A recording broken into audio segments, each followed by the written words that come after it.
studio television thing for 14 months of the world tour so far. No, and unfortunately we won't do it today, so that's all from me. No, okay. Put your hands together for Mr. Billy Joel.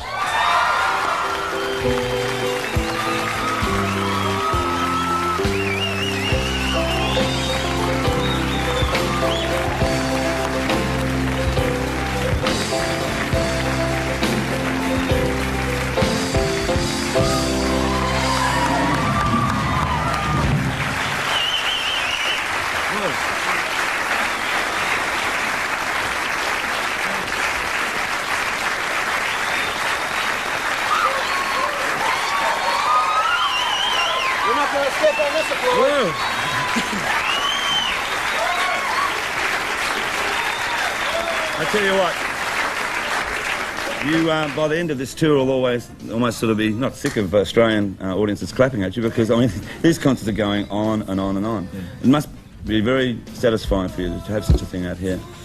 Yeah, we actually were well known in Australia before the States. We had a hit with Piano Man in America before Australia, but we became a headliner in Australia first, back in '76. Mm-hmm.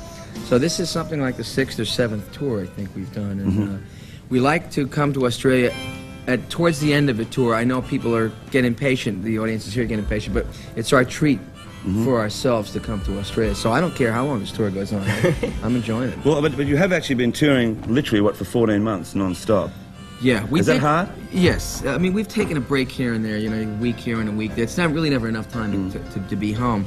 But it's tougher now. I mean, it was a lot easier to stay out on the road a long time when I was 21, 25, even 30, but I'm 41 now. Right. And I have a beautiful wife and a wonderful little girl, and I'd rather spend more time at home these days. Well, I noticed just when you were up in Sydney, you're doing 2 concerts and then taking some days off, spending a lot of time with your family. There was the Super Bowl where you had the party on that morning, watching it come in from America. And I mean, not only with your family, but your whole, everyone that's on stage, all your musos, your singers, roadies, it all seems like one big happy family.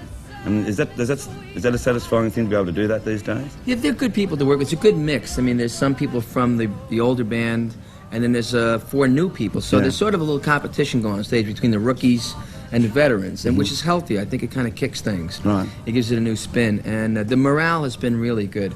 We've had some very interesting experiences. We were the last group to play in divided Germany. Yeah.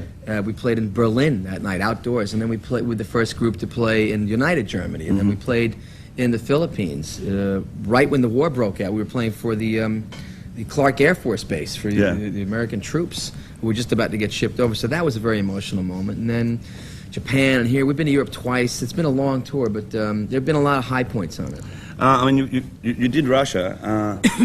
And I know there's been asked before about the audiences over there. For what's going on now, as far as the détente and Russia's now having its problems, as the rest of the world is, the audiences there, are they political when they that you may talk to after or meet? I mean, or they just basically... They like rock and roll. Yeah. I don't think a lot of them knew English so well, or even knew my stuff so well. They were just so happy to have somebody from the West come in and hang all the equipment, and they have concerts there, but you get the rinky-dink speakers. They I think half the show when they were walking in was looking at the equipment. They were, because when we started to play, they were like, this is painful, and we were like, yeah, it's supposed to be, you know. Right. Were they a good crowd to fall into? They were great. They were an excellent crowd. They were so hungry. Yeah. For food, really. But didn't you? Could have stopped taking their sandwiches on stage. Did you actually fall like off the stage into the crowd? Yeah, I said. Well, I always wondered what it was like to walk on the water, and this is as close as I was going to go. I said, look, if it's now or never, they all just wanted some contact. They've been so hungry for rock and roll, pop culture, like I said, food, anything. You know, give us something. So I said, I'm going to try it, and it was great. Are you going back? Would you go back? Well, they'd have to pay next time. Then you can't take the money out of the country anyway, I believe. Well, they're going to have to figure that one out. But first one's free. When Molly mentioned the family thing which you have on stage, it is very evident because everyone has so much fun. I was going to wonder, did you poach Crystal from John Cougar Mellencamp, or did she come of her own free will? She came of her own free will. I'm glad she did, though. She'd been with Bob Seger and John Mellencamp and Joe Cocker. She's been with a lot of rock and rollers. And she is on her own in our organization. Right. She was with some other girls who were singing in these other groups, but she's a great instrumentalist in her own right. Well, for the 5 people in Australia that haven't quite seen your concert yet, Crystal is absolutely fantastic. She plays, saxophone? She plays everything, doesn't she? She's a multi-instrumentalist, yeah. Saxophone, percussion, keyboards, guitar, sings, you name it. I noticed with even with Crystal and the whole members of the band that are on stage that again you're very relaxed. I mean you let them take their own part. They go out in the front of stage and they do their solo. And a lot of other artists don't like their backing band to sort of like, you know. Oh, I take it take away. it over. Oh, it gives me a break. Are you kidding me? I mean, you shocked Jimmy Barnes. He came out, he did Unchained Melody, which you both sang, and then went back into the USSR, and he started off and then did, you know, first verse and chorus, and then he thought you were going to do the next one, and he went, and you were just happy there to play the piano, and he sang the whole song. Yeah, I really enjoy playing the piano. A lot of times, singing can be like screaming in key. You know, people say, "What is your job like?" And a lot of the times, it can be you go into a stove or you walk into an oven for 2 hours and you scream your head off, and you get a headache, and it's the same argument every night. For 2 hours, but you try to do it in key. So when somebody else wants to come along and scream for you, like, hey, really, be my guest. This is fine.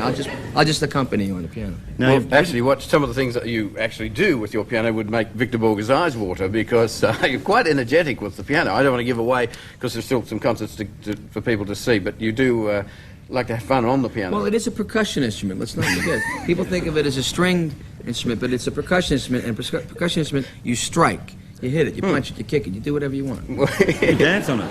You jump on it, you dance on it. Yeah, you use the thing. Now, I mean, you've written many fine songs in your time, and I know you can't do them all in one performance. And it's an unfair thing to ask you, but what actually is your favourite song, if you have one? Girl from Ipanema? One you've possibly written yourself. One of my songs? Yeah. Right now it's Stormfront. I just like the groove on that song. But it's always usually the newest song. It's like they're all my children. Yeah. And when people say, it's like asking you what's your favorite kid, and you go, well, I can't tell you my favorite kid. But look at the new baby. Isn't the new baby cute? That's how I feel with the song. It's always the newest song. It's like that's my favorite one. Well, listen, we're very, very proud to have you out here. You've given many Australians over the years a lot of enjoyment, not only with your concerts but with your fine albums. I must congratulate you on We Didn't Start the Fire. I thought it was an excellent song.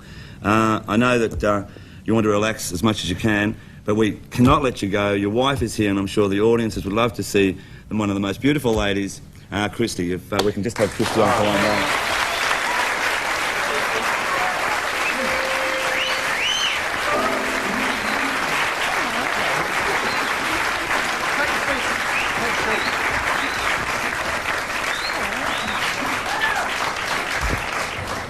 So, do you go to every concert?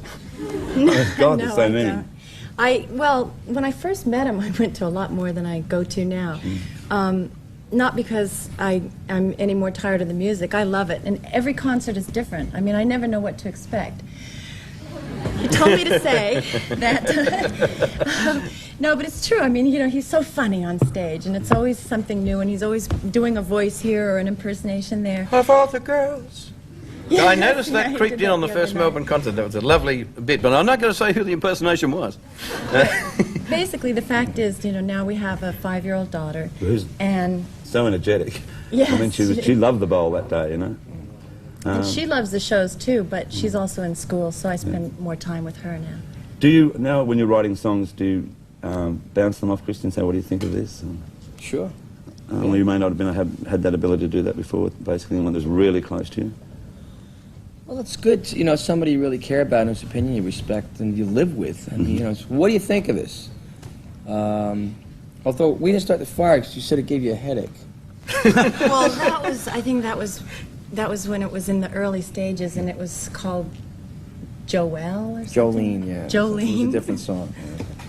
But, and it was due to my persistence that you changed changed it. Yeah, okay. Well, listen, I've got to say, we could talk all night. And get into a big very domestic, much. I feel, here, yeah? Again, thank you both for coming on the show today, and again, thank you so much for giving us so much enjoyment, Billy. Thanks, Mo. You're fine. Billy Joel and Christy Brinkley, and that was Molly's Melodrama.